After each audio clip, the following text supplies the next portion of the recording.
Welcome back to another edition of Culinary Connections Distribution Dialogues, where we dish it out on all things food service from marketing and sales to branding, packaging, and beyond. Today, I'm super thrilled to have Melissa Simmerman from Kaleidoscope, which is based out of Chicago, a branding and marketing agency that I've had the pleasure of working with in the past. And,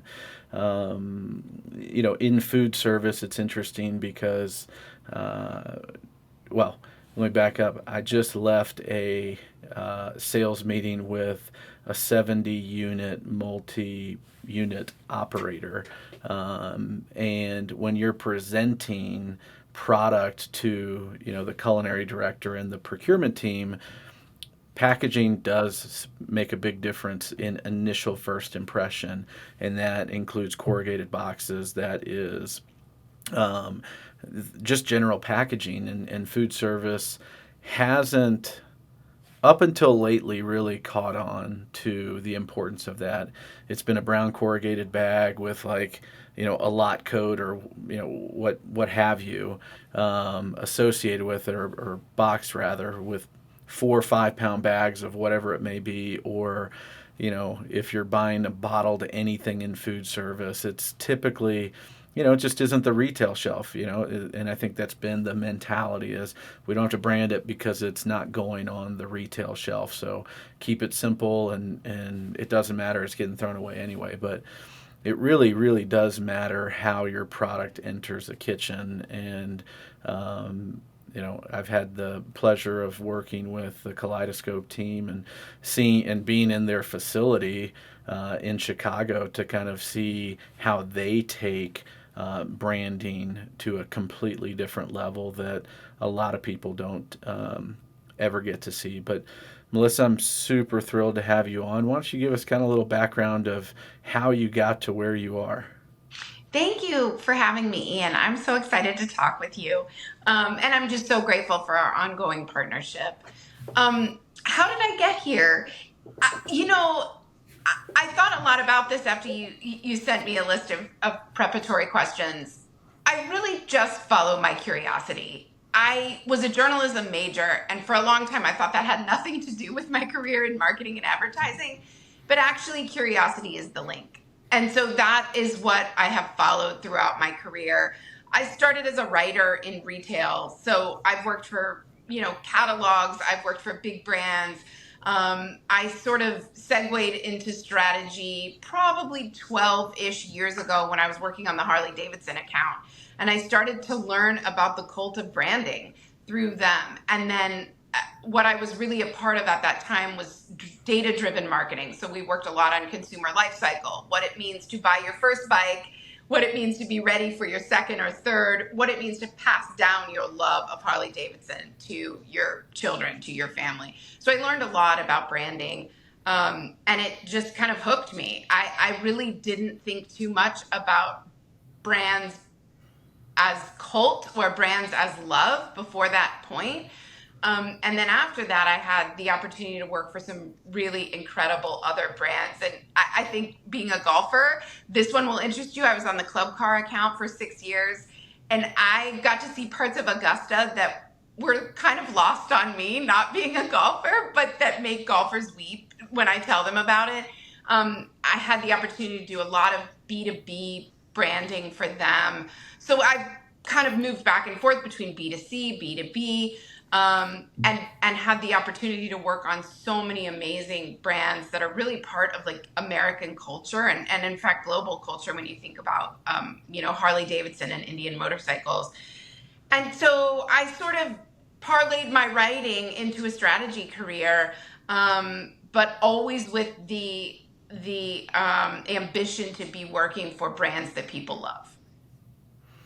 Well, thinking about a Harley, right? Like, that certainly is a lifestyle, right? Like, that has a persona associated with it.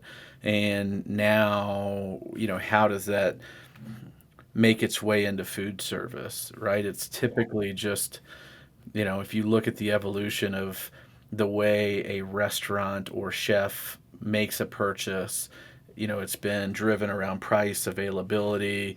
Your distributor hasn't really been, there's not an identity that's been associated, right, with using a particular distributor.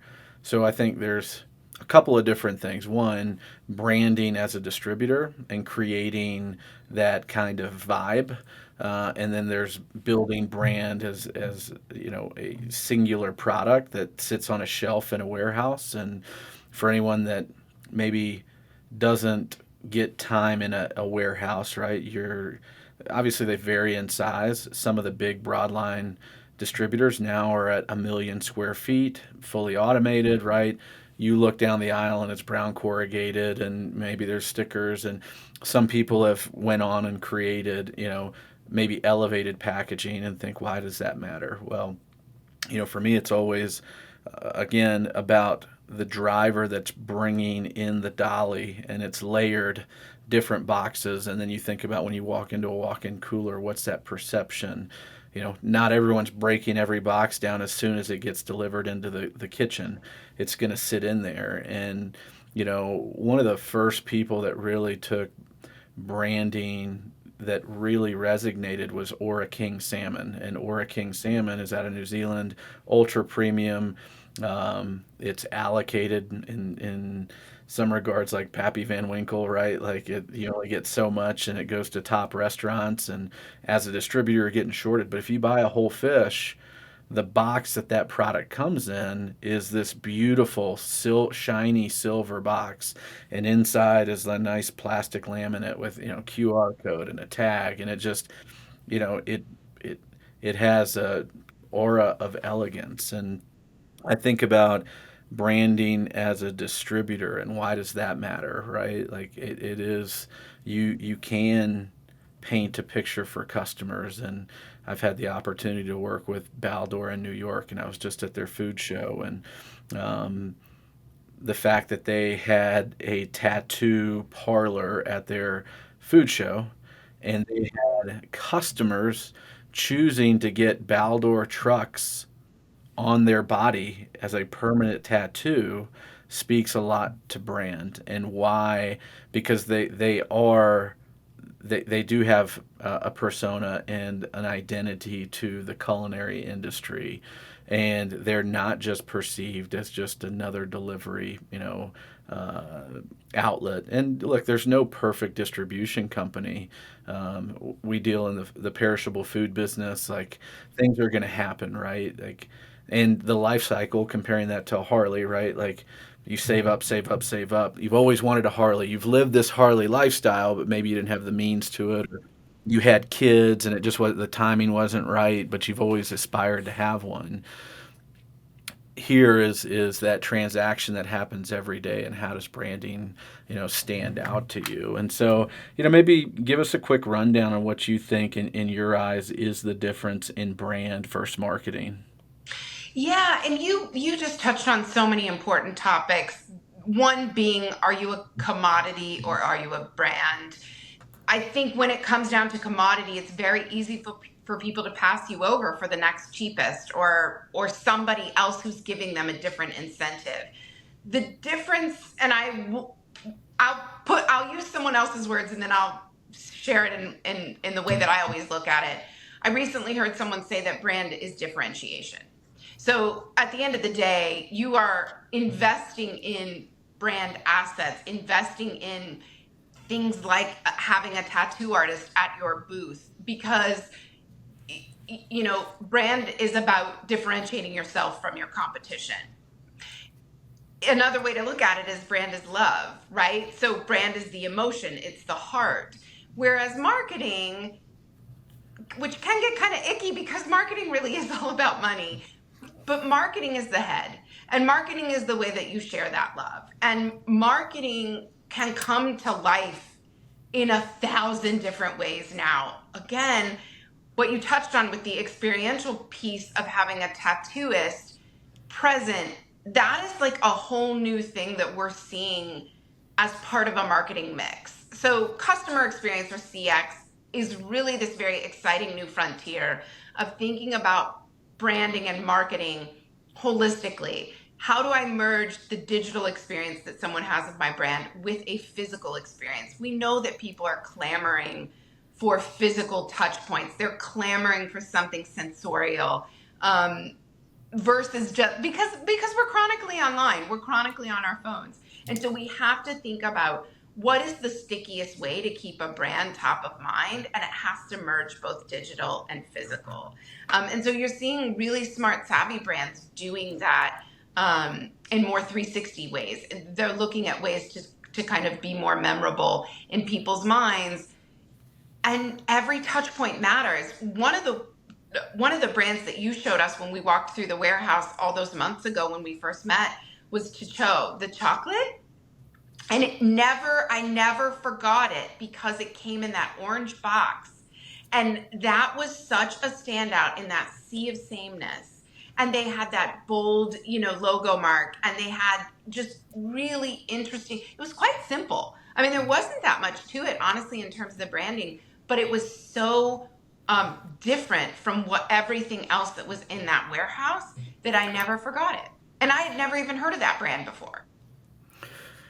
I mean, they've done a fantastic job of standing out in the chocolate category. You know, when you're talking to a pastry chef, it's very easy.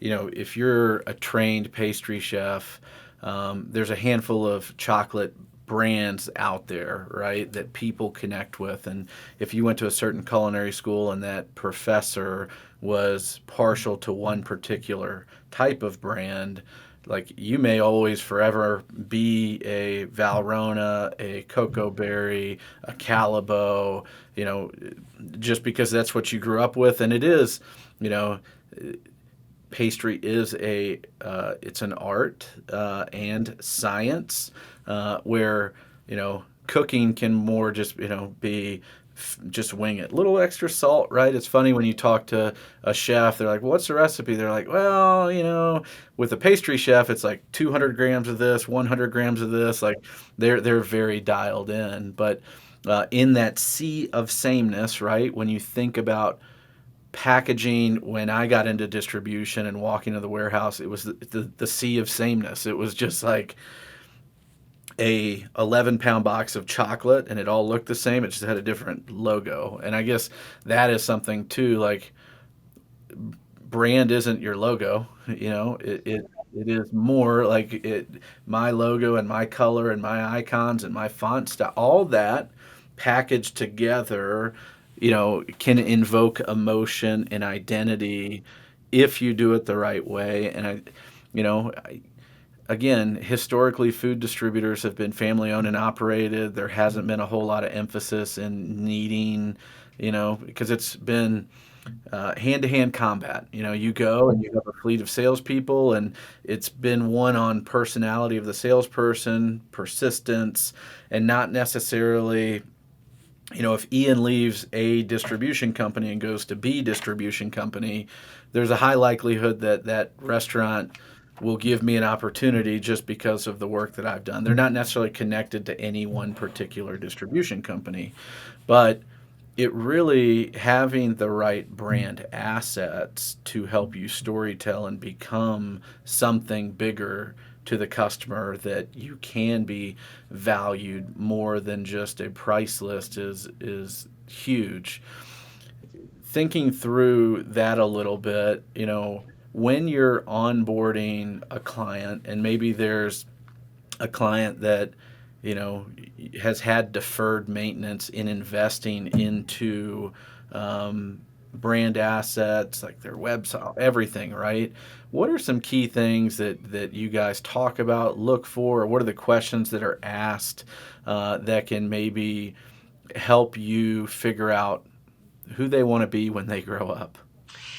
Yeah, I mean, it can be so hard to convince an organization that is very good at selling that they need marketing, um, or brand, or even branding. The problem is you will eventually be surpassed. If you allow stagnation to happen, if you allow your brand, there are many things that could happen. You could experience brand dilution if you start to acquire a bunch of different, entities, or you start to expand into products that don't necessarily make sense to your customer, right? So like if you sell salmon, but suddenly you're in the business of, I don't know, what would be the opposite of that? You know, crackers. Maybe crackers make sense because they go along. But if you suddenly got into something that didn't make sense for your brand, maybe coffee, right? Like if you are a salmon procurer and then suddenly you're like, oh, well, we have this opportunity to go into coffee. Well, that doesn't make sense to the people who've been coming to you for salmon. So suddenly you have this brand dilution happening. You really need branding to help you create parameters for what, how, and when you can expand. It can also give you permission to expand into new areas if you're interested in that. But you really need branding to stay with people. I mean, people are fickle. Consumers, customers, they will change. They will eventually move on to another brand. And also, you have to remember, like, there's your existing customer and then there's your growth customer, and your growth customer could be 20 years younger than your existing customer, and they've been exposed to all new things, all new brands. They're not necessarily used to you. I think one of the things we've talked about recently is how young chefs are nowadays, and how they have different expectations. You know, different generations have different expectations. So you cannot allow stagnation to occur. It's really important to stay on top of what your competition is doing, where the culture is headed, what's happening in the culture. We often talk about like three things. So you have to stay in touch with your customer. More often than not, they're going to tell you what's going wrong and why they might be moving away from you, right? You have to listen. We pay attention to the culture. The pandemic changed everything in ways we're not even totally fully aware of yet. So behaviors have completely changed. So you've got to pay attention to that. And you've got to look at your category. How is your category changing? How are competitors changing? What are they saying today? How is sustainability factoring in, specifically in food service? How is plant-based factoring in, specifically in food service? It's all kind of intertwined. You know, there's trends, there's category trends, there's consumer trends, there's cultural trends, there's behavioral trends. It's a lot to keep on top of. Those are the kinds of things we can support. You know, we can look at the category, we can look at your situation as a whole and say, here's where your opportunities lie today, based on your strengths, based on where you've been, based on who your consumer is. And we can help you capitalize on those opportunities through branding and specifically packaging. And now that, again, I'm talking specifically in the food service arena, the total package, that first impression, because you have to remember that chefs are pitched all the freaking time. Distributors are pitched all of the time. And so that initial impression, right? Whether you're mailing a sample, you're attaching a PDF, a link, there is a process where people are going to vet you out immediately and be intrigued, right? If your PDF looks kind of trashy, it's likely not going to get, maybe the next step is let me click on the link if your website is tired. Yeah, probably not. Now, if you have a very dynamic website, beautiful marketing material, you may have an opportunity to get that. Yeah, I'm interested. I want to learn more about what, you're up to. And so when I talk to food service brands about, all right, hey, you got one silver bullet really in that first entry, right? Like you really have to think about the corrugated. Like I know it sounds silly, but if you're already going to pay for the corrugated, like figure out a way to maximize the real estate, leverage a QR code, have some kind of something in there that piques curiosity or has personality that like creates a chuckle. And I think about it from a restaurant standpoint, like this little loop pick that's a pig. If you're a barbecue joint and you're doing some kind of cocktail program, if you had a Bloody Mary and you got the bacon and you put the olive and this is sticking out, this creates that, man, that feeling of, wow, they even thought about that. And if you've got beautiful branded deli paper that your sandwich comes on, and literally everything. Talking to someone earlier today, if you're staying at a really nice hotel, thread count matters. The shampoo in the bathroom matters. The chips on the grab and go. What does your coffee look like? What's the artwork look like?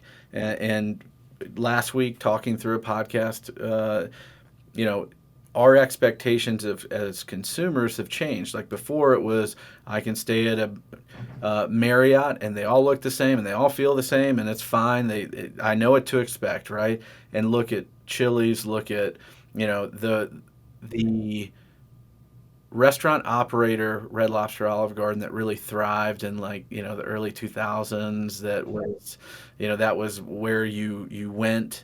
Now everything is local coffee, local beer, local spirits, local plate made by whatever local artist, like because it's important in creating that story. And I go back to the Baldor show where they've got the tattoo artist, they've got a caviar adult ball pit, so it looks like a, a think about like a larger kid swimming pool filled with like black little bouncy balls in there that you could go in with a caviar spoon and take a picture. They had cheese plinko. They had, a DJ spinning. They had a freaking drum line come through towards the end, kind of announcing happy hour. They had little bodega. They had craft cocktails. As you left, there was New York City hot dog vendors that, if you're a vendor or a customer, that you could grab a New York City hot dog and then a cocktail on your way out, right? Like those details that create that brand loyalty, because of course they would think of that, right? Like most distributors aren't thinking that way. How has social shifted the conversation when you are talking about building brand in your meetings? I mean, you guys work with some big brands. I guess that's a two-part question. Maybe if you can talk about some of the brands you have the privilege of working with, just to paint a picture of, where this isn't just like mom and pops that are believing in this, right? These are major corporations that are putting emphasis, thought, and effort into, what a lot of people just claim as social media. It's, I think you said it earlier, we're chronically online. We are. We are. Before we move on, I do want to touch on something that, I mean, everything you just described is hospitality. And there is something about knowing your audience. If I ever hope to crack into food service as an agency, as a consultant, as a rep, I must know my audience. And that is so critical. And that is, if my audience is in the hospitality industry, so am I. So am I. I actually think anyone who provides a service of any kind is in the hospitality industry, and you just have to determine what it means for you and what it looks like for you. But all those little details you talked about, they put me in mind of that Unreasonable Hospitality book. It just came out. It's, Will Guidara. He was, you have it.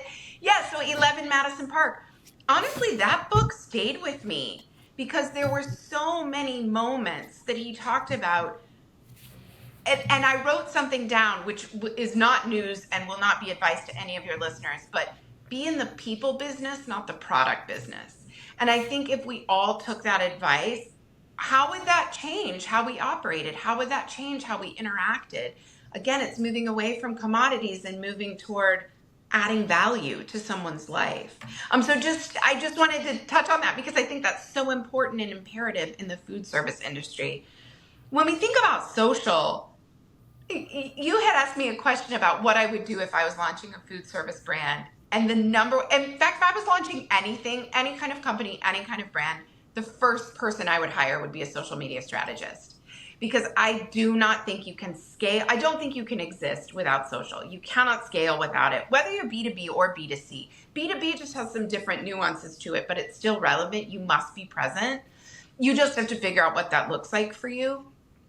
I just don't think, like, social is going to be regulated in some way, shape, or form. We're going to start seeing some more safety regulations coming on board for social. I don't think that's going to impact terribly brands in the food service industry, maybe the spirits industry, right? But they're already a little bit regulated.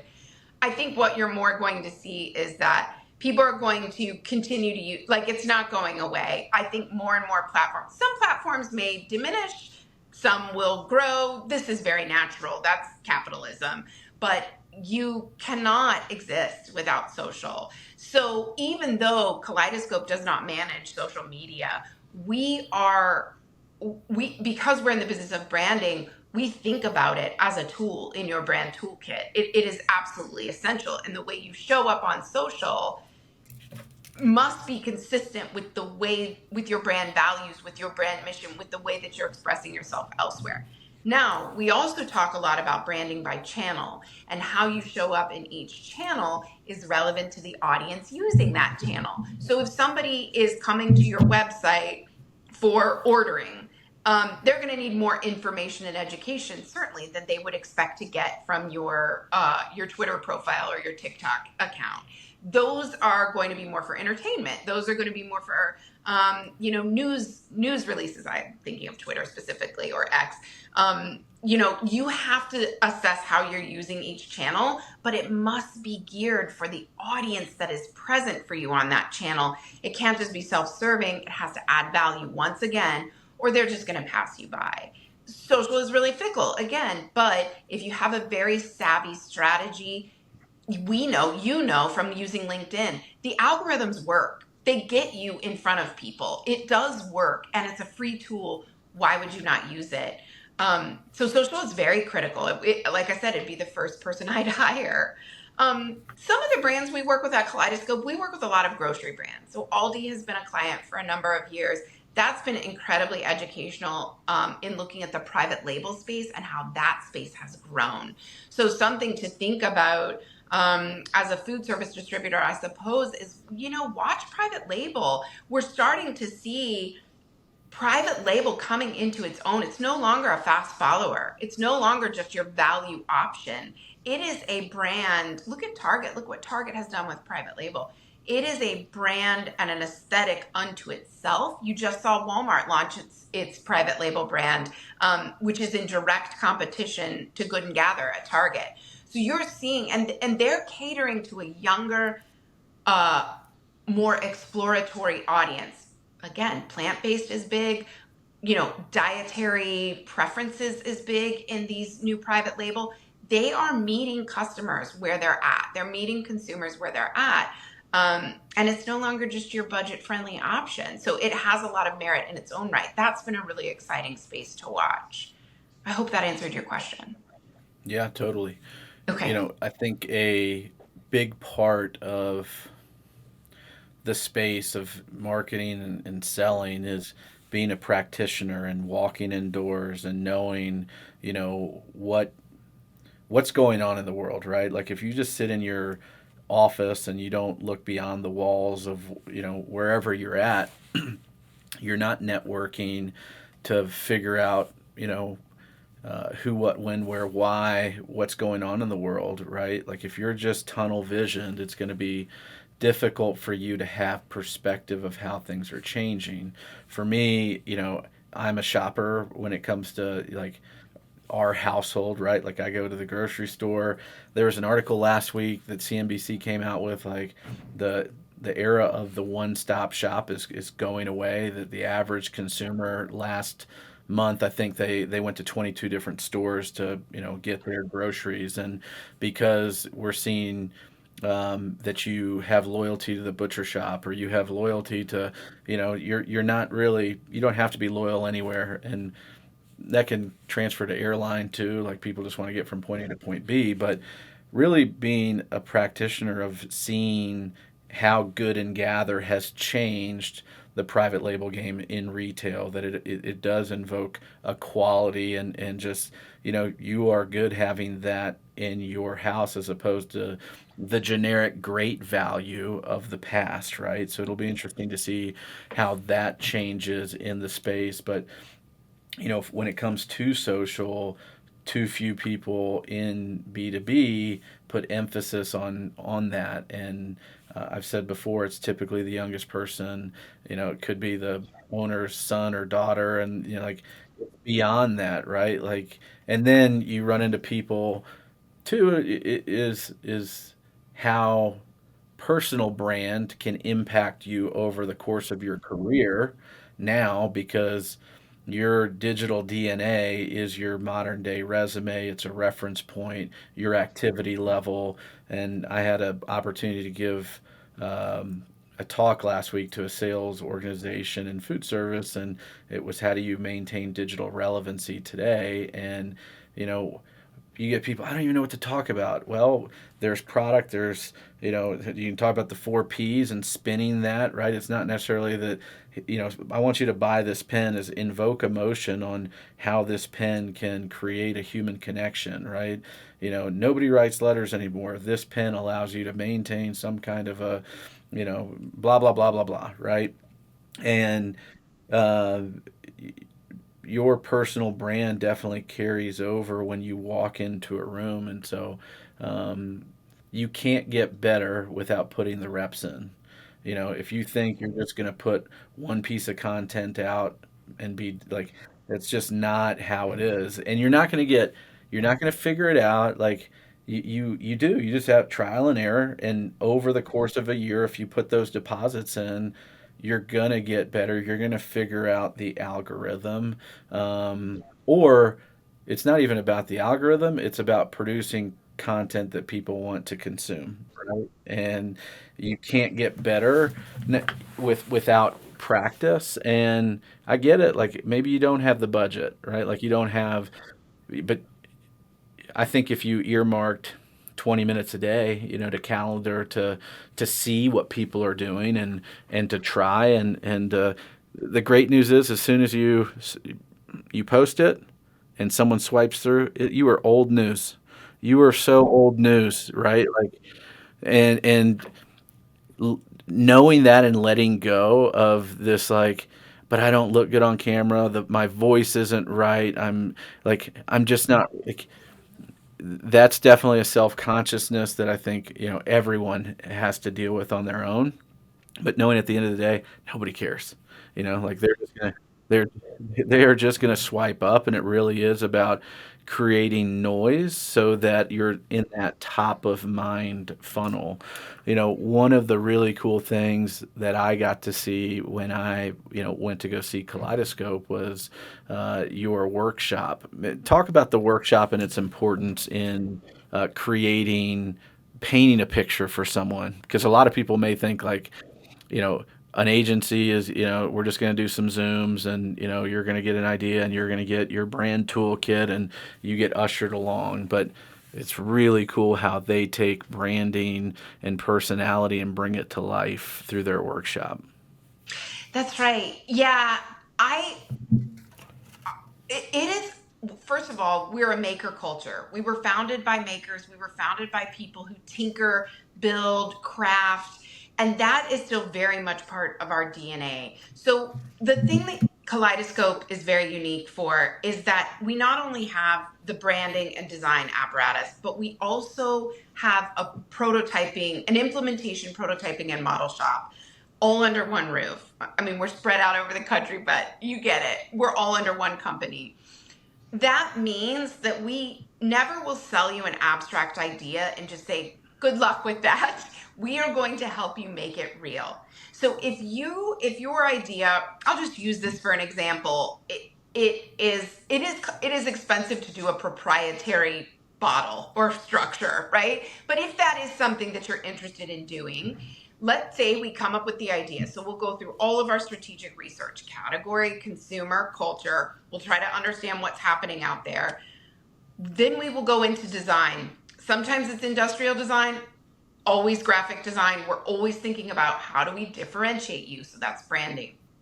And we even will think about the ways that a bottle, so let's just say it's a bottle, we will think about the ergonomics of how you pour that bottle or how that bottle sits on your countertop, sits in your fridge. How does it need to be stored? How does it fill on the fill line? How quickly does it need to move on your production line? So we can think through all those logistics in addition to differentiation and branding. And then we can build you the prototype. We can test it in real time. We can do rapid prototyping. We have a consumer validation. We have a survey room right on site. So if you want to bring in a customer focus group, we can test in hand prototypes right away iterate quickly, get them back in front of people again, and you can continue to refine and refine until the thing is just perfect. I would say that's like a wonderful example of the end-to-end process.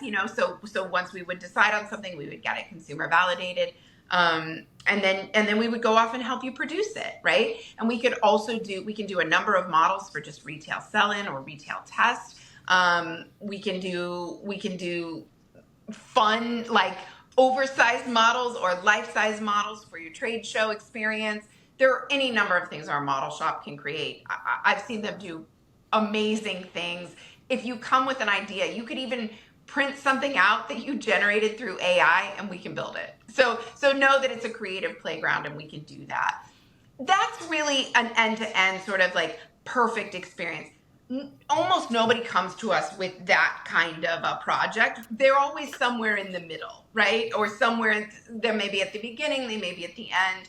As you know, we're working with a new to market brand of gourmet salsas. They have a bottle structure, but they need a label. They needed some dimensionalization of their consumer. They needed to think through, what is the visual expression of our brand? What is the verbal strategy of our brand? We just did a wonderful brand workshop with them. So that's being at the ground level of launching a brand into market. But we are also working with them. They're telling us things that their co-packer needs from the label, things that are we able to print on the lid? How much real estate do we have to tell your story? And then there's the whole marketing, ecosystem that will come. Right now, we're just focused on the label design, but there's so much more to come. There's all the social, there's all the digital, presentation. There's all kinds of other pieces and parts. There's the retailer sell-in. So we also can build you that influencer kit. If you want to send it to people on social and have them do an unboxing on social, we can build that for you. If you need a retail sell-in kit that shows off your product in a really beautiful way, we can do that for you as well. We can think through all of that and help you bring your brand to life. And so that prototyping piece of what we do is really critical to visualizing your brand in the real world, to visualizing your imagination, bringing the brand maybe to a new place, to a different place, or just introducing it to market. We can help you see what that can really look like before you actually, go forth and get into retailers. That is, I mean, I've seen the shop. It's super cool. I think, if you wanted to dream something up, it could definitely come to life. And when you walk in, you see some of the most notable brands in the world, really, that have leaned on you guys for expertise and guidance is pretty amazing. One thing that you look at, a company like Stanley, who made a crazy comeback. I mean, they were kind of forgotten about, and now it's like, all the rage. You can look at Liquid Death, you can look at Prime, you can look at Mr. Beast bars, right? All things that essentially have been super commoditized. Like, the world really didn't need another sparkling water. The world really didn't need another chocolate bar. They didn't need another, hydration drink or a mug, right? But it's a thing that people identify with. And is that something that you guys are talking about when you go into these meetings with clients? Like, someone that's wanting to revitalize their brand, how, I guess, maybe use an example or talk about something in a meeting that's come up that's been super relevant. Yeah, I mean, we most definitely talk about those things because, again, these people, especially in the water category, water is exploding. Beverages are exploding, but you risk being a commodity. You really do. And so, how are you going to differentiate? You have to build a brand. What's been amazing is to watch some of these brands build on social. So, if you're a new brand, again, you just cannot ignore this space. Whether or not you have a Mr. Beast or a Logan Paul or somebody behind you is kind of irrelevant. If you can get in front of the right people and you have some really aesthetically pleasing branding, you are going to sell. It is going to happen. Your longevity is going to depend on the decisions you make early on as well. So we need to think about that too. How, are you going to be a flash in the pan? We don't know how long Stanley is going to be hot. We don't know when it's going to reach oversaturation. There's probably going to come a point, and then they'll have to pivot and reinvent again. They're an old enough brand. They've got some really smart people on board. I'm sure they can do it. We worked with Thermos. This has been a while ago now, several years ago, but we worked with Thermos to sort of reinvent because they were being encroached on. There's a million water bottles out there. There's a million things out there. They had sort of this stodgy, older perception, much like Stanley. And we had to think through, okay, what are the use occasions? What does Thermos really mean in a person's life? And how are we going to segment their portfolio offerings so that everything feels like it's part of the brand, but it also meets moms of kids. So little thermoses that may go in lunch boxes. You're going to have to talk to them in a slightly different way than you're talking to the guys who are going out fishing and packing their coffees, like the traditional maybe use, or the guys on the construction site. They're still using the thermos mug. They have a different use occasion. So you have to look at your portfolio as a whole and your brand as a whole and go, how do we make it all hang together and still meet each of these consumer segments where they're at? You have to really think through what that looks like and sounds like, so it doesn't sound like 15 different brands. It sounds like the same brand. But yes, we're absolutely talking about, I think there's so much in like, what is your risk tolerance to? You look at a lot of these emerging brands and they're just able to be so risky. They're kind of throwing out the rule book. And a lot of us are left scratching our heads going, how are they being successful doing that? Well, they know what their consumer wants. They saw an opportunity and they said, we can go for this. Now, some of these have really big backers. So it's important to understand, like, sometimes there's a lot of money behind these risk-taking brands. They're not just, one person in their kitchen creating something and hoping for the best and being really like provocative and irreverent. A lot of them have money behind them. So that is important to understand, that sometimes there is a safety net. Or they get acquired very quickly. If you can be quite risky and somebody takes notice and they go, I'm not going to let you encroach on my space. So like the Pepsis of the world are going to buy up these smaller brands, quickly. And you saw that a lot in craft beer. You see that in some of these spaces where the challenger brands are really a big threat to the big brands. So they get purchased quickly.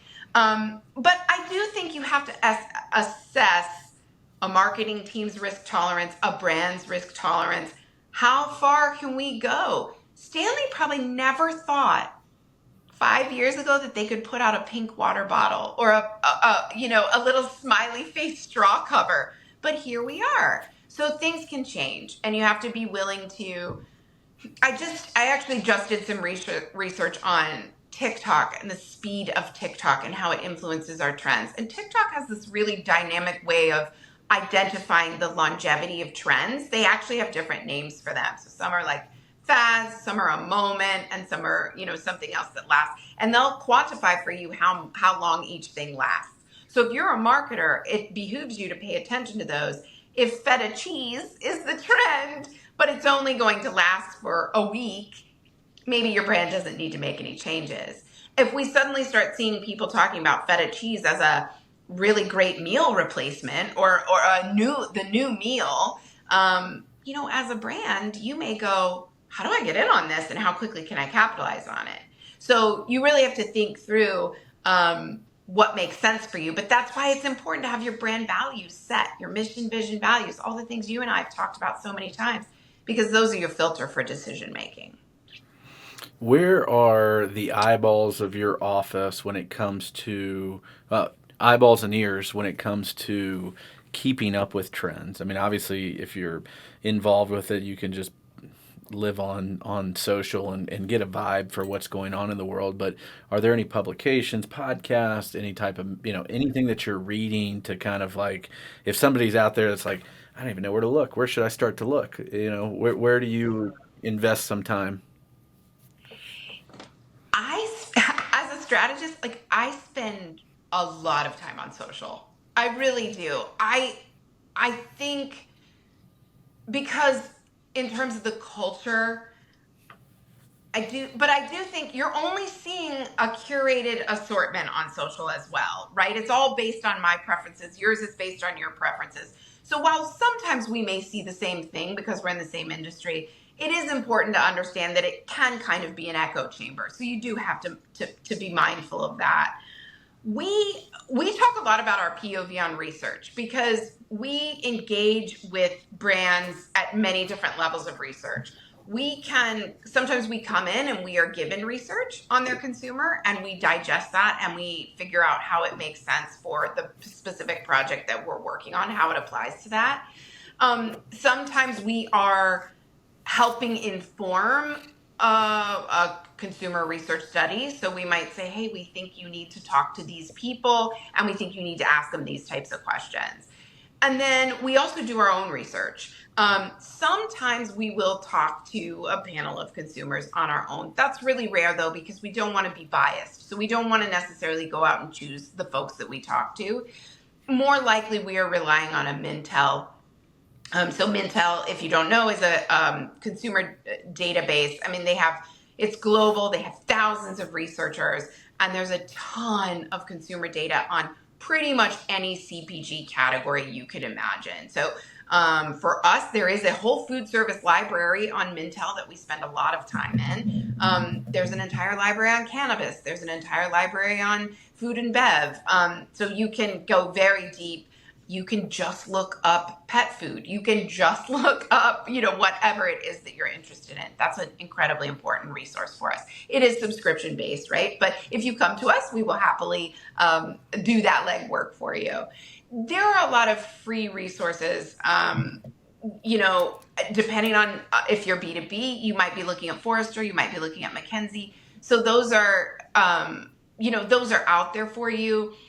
Depending on what you need, you sometimes have to pay for it. Does that answer your question, Ian? Yeah. Okay.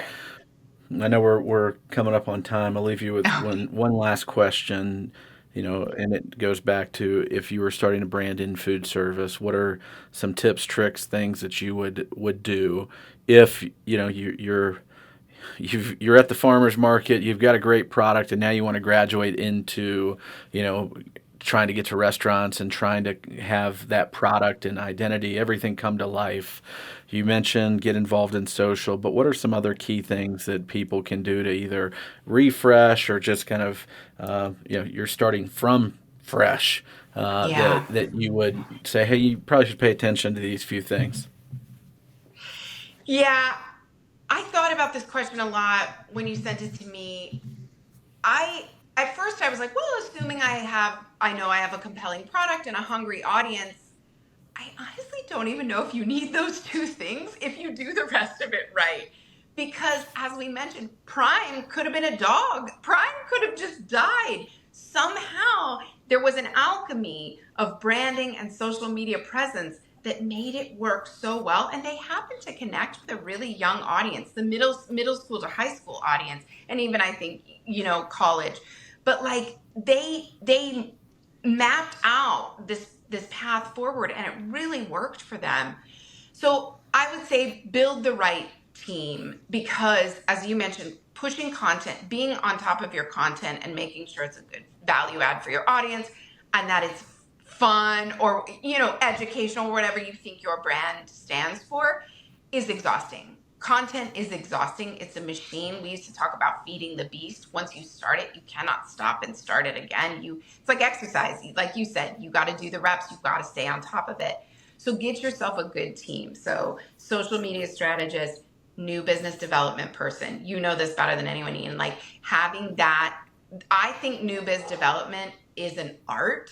I have watched some of the best people in the world do it. I apologize if you can hear my dog barking. Um, it is an art. And so in conjunction with all of these tactics that we use in marketing, you have to build the relationships. That's also part of it. So your sales and marketing teams need to be in lockstep. They really should be talking every day. Brand and design. Okay. So the next person I would think of hiring is like a really great designer and a really great writer. Those people can bring your brand to life. hopefully you will be able to say to them, this is what we stand for. This is where this is not us, this is us. That's where our brand workshops can be really helpful. We start to look at, it's just as important to understand who you are not as who you are. And then finally, media strategy. This is another piece that I think is like really critical if you want PR, if you want mentions, if you want to get placement. You just went to the Aspen food show, right, Ian? Like, if you want placement in those places, you need somebody maybe who can help you figure out the right way to allocate your dollars. You asked me another question about things that we used to do that we don't really do anymore in terms of marketing. And I think what has really changed is the distribution mix. So let's say Mm. I still have the same pool of money. I'm going to make this up. I have $100,000. In 30 years ago, radio might have been a good place for me. Now I'm looking at the right podcasts to buy airtime on. So, and maybe before, I still think broadcast is incredibly important, but it's not that affordable. So where are you going to do streaming ads? What is the right website? What is the right space? What is the right streaming service for you to do your ads on? So the distribution model, the media mix has changed, even though we're still kind of using the same. Like, you may still, direct mail may still make sense for you. You just may do less of it and make it more premium when you do it. So much to think about, and I like, know. I I think about all of it as now starting my own business where I don't have an abundance of resources, right? Um, Leveraging the tools around you to maximize your ability to reach people. And so, think about using ChatGPT to find out, prompting you to create storylines, to find out reach recipes. Like, as for me, we have a very small team. There's three of us, and we have to juggle all the things, and we have to be efficient with our time. And so there are tools that can help you as you scale to get to where you need to be. And I think it just takes practice and a commitment, and you know um, the consistency of doing it right. Like, you have to give yourself grace to know that, look, a month isn't going to do it. Like, you really need to commit yourself to being involved and engaged in creating. And I think that's the world we're moving to, is being creators.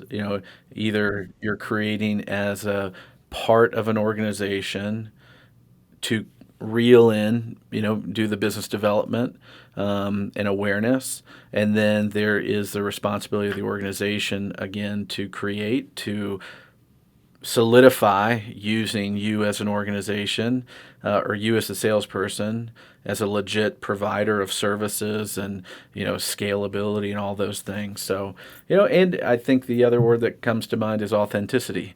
You have to be authentically you, because people buy from who they know, who they like, and who they trust. And again, the world that we used to live in, to your point, it was radio, it was magazine, it was the yellow page. Like, we reached people and created credibility in different ways. Now there's a new way to create that credibility, to bring value to customers, and be hospitable. Because, to your point earlier, like, at the core, we are in hospitality. And we had a plumber come to our house. I think it was last year, and the guy brought a fold out, like a floor mat, and he whipped it out before he stepped foot into the house, right? And he put his like little booties on. I'm like, wow, like, put a floor mat on because he didn't want to drag anything from the house, and now he's being respectful about the booties, and thinking through those little details. Those details really matter and stand out when you're um, building your brand. And I've got my beautiful toilet paper that's a triple ply service in a single ply world. um, or in some sense, for me, is um, just trying to be fun and playful, with the way you approach people, because everyone, literally everyone, is being pitched something all the time. And so, try to have fun, be authentically you, be respectful of people's time, know when to read the room and when you got to pull the lever and that could be one of your biggest strengths is being able to read that room. And I think, your biggest thing that in building that brand is know your audience. Know your audience so that you can message to them accordingly. Melissa, where can people find Kaleidoscope? You've got some great articles that get published on LinkedIn. I would certainly encourage anyone that's in the space to invest time. It's not long, but you guys are putting out some really cool content that's relevant to the space. So I'd certainly encourage anyone to go out and find those. Yes, thank you so much, Ian. You can find us at thinkkaleidoscope.com. You can always find me on LinkedIn. I'm pretty much, like I said, I live on social. I'm pretty much always there. And certainly reach out. I mean, no project is too small. Literally nothing. No inquiry, nothing is too small. We're here for you. We eat, sleep, and breathe CPG. We love food service, QSR. We do a lot of packaging for all kinds of brands, all kinds of projects and activities and events. So really, if you've got an idea, let's hear it. They are some of the best people in the biz.